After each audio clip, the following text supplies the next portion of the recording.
Hi everybody. December 30th, 2011. This is my birthday. I'm 53. But that's not what this is about. I'm not here to ask you for anything. It's what I can give you. Possibly. 2 years ago, a little less than 2 years ago, shortly before I moved back to California, I'd gone to Liberal, Kansas, where I'd previously lived for a short period of time in 2008. And there I met a young man who's probably not more than, I'm saying 21. He was in one of those facilities that is used to house people that have had substance abuse problems. He just got his first DUI. And if you know what that classic deer in the headlight looks like, this is a young boy that I found out later that he'd only been there a day and he was scared. There was only 6 or 7 other guys there, and one of the guys that I met there, been there previously, was really excited to see me. He said, "I hope you have something to say today, Gus." He said, "When you were here before, you always had something very profound that helped us." So as I looked at the young man, I looked at him and I thought, man, this kid needs some hope.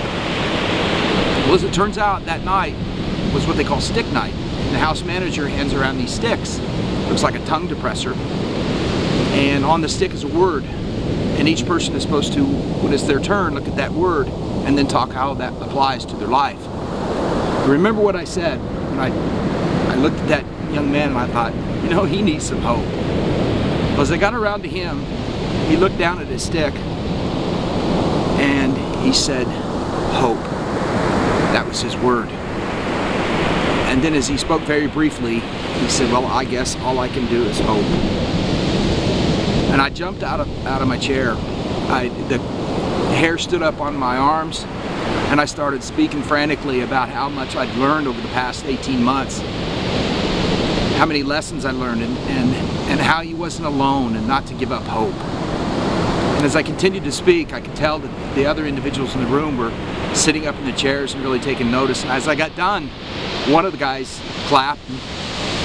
And it was just one of those feelings where I wasn't sharing so much as I was teaching. I was giving them hope.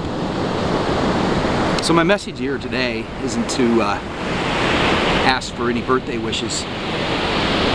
And as you close out 2011, wherever you are, whatever your circumstances may be, your job, your financial situation, your relationships, your health, whatever it is, just keep in mind one word.